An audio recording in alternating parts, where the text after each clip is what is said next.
Welcome to this important class of conceptual anesthesia. This is about total parenteral nutrition.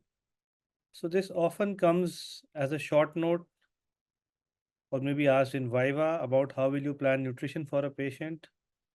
We have taken a whole class about patient in critically ill settings like ICU or post-op ICU. So the best route of providing nutrition in a critically ill patient is usually enteral nutrition. And unless and until enteral nutrition cannot be provided, then only you look for a total parenteral nutrition. So we'll be talking about this in detail. So ideally, nutritional support may be required to meet patients' nutritional needs. So patients are often too ill to obtain energy and nutrients by consuming food. So while like a stable patient in the ward who can eat normally, patients who are in the ICU are usually not able to eat on their own. So you have to supplement the nutrition, you have to provide nutritional support to them. And nutritional support can be in the form of a feeding tube, that is a enteral nutrition, or an intravenous infusion. So supplying nutrition using GI tract, including tube feedings and oral diets, is enteral nutrition. Enteral means that you are using the gut. And then the other is parenteral nutrition. So intravenous provision of nutrients in which we bypass the gastrointestinal tract. That is called parenteral nutrition.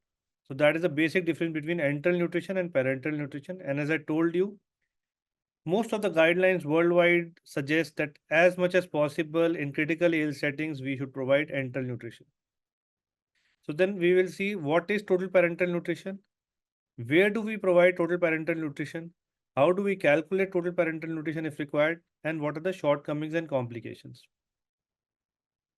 So support of nutrition in provision of calories, usually dextrose and lipids that do provide calories, amino acids, electrolytes, vitamin, minerals, and trace elements, including IV fluids via parenteral route, is called parenteral nutrition. So you provide all that we eat in nutrition through something which is not involving the GI tract, that involves the intravenous line and goes straight into the blood from where it is absorbed. And we try to provide energy source, amino acids, essential electrolytes, vitamin, minerals, and trace elements. So where exactly is parenteral nutrition support indicated? So it is indicated for patients who do not have a functional GI tract or who are very malnourished. So I'll be telling you the subset of patients. On the right side, there's a list of subset of patients who are either malnourished or who do not have a functional GI tract. And it is used when enteral nutrition formulas cannot be used or intestinal function is inadequate. So you try enteral nutrition, it is inadequate for 4 to 5 days, and you think about giving total parenteral nutrition or supplement the nutrition with parenteral nutrition. So sometimes it is called peripheral parenteral nutrition, in which we just supplement the enteral nutrition. Usually in critically ill patients, if they are malnourished, we try to provide total parenteral nutrition early if they cannot take anything enterally. So you should firstly assess, as I told in the previous class, how to assess a patient nutritionally using the Nutrix score or nutritional assessment. So if the patient is malnourished, then you ought and he is not able to take enterally, that is the time you might have to supplement parenteral nutrition earlier. Otherwise, you try to wait for 4 to 7 days. So in patients who are having short bowel syndrome, who cannot take orally, has malabsorption disorders, cannot use the gut because of intestinal obstruction or fistulas, has severe burns or trauma in which you need more nutrition, patients who are malnourished with high risk of aspiration, and if in some patients we can have a feeding jejunostomy. If we can't have feeding jejunostomy, then we might have to supplement them with parenteral nutrition.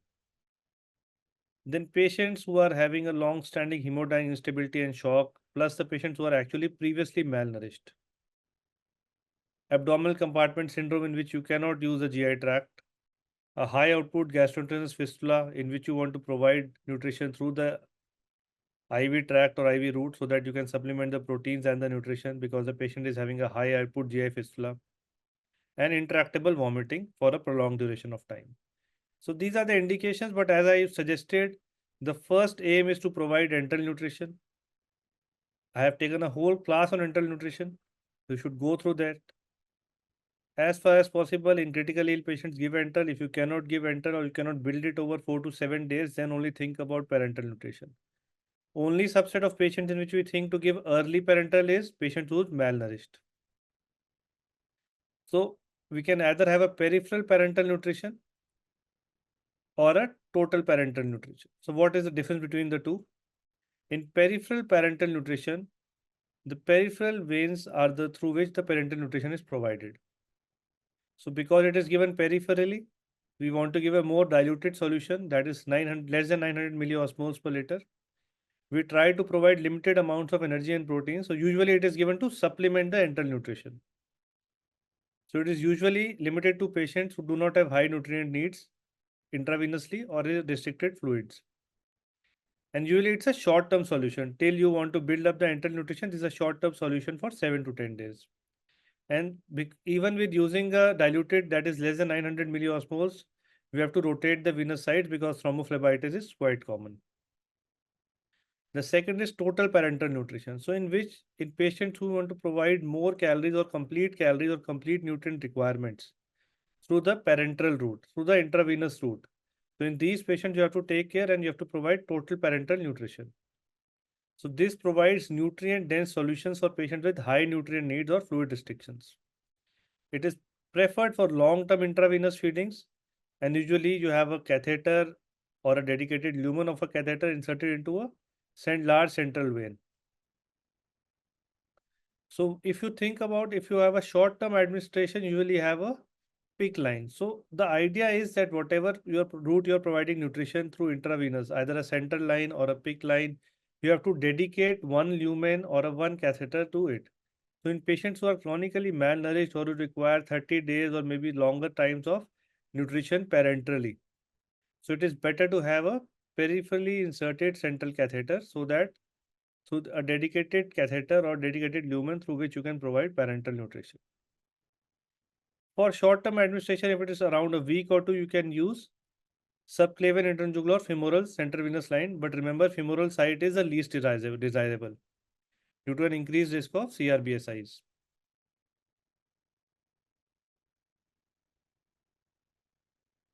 When long-term administration is required, it is better to have a PICC line. But whenever possible, we use a single lumen catheter dedicated to parenteral nutrition. We try to not give anything else from the lumen that you want to give peripheral or parenteral nutrition. If you by chance are giving it from multiple lumen central venous catheter, like in some critically ill units, you have already inserted a central line and you want to give parenteral nutrition for around 7 to 10 days, you should have a dedicated port. A single port which is dedicated, which is marked that from this port you want to give a parenteral nutrition. The idea is not to mix, because when you give parenteral nutrition, it is a very good medium for bacteria.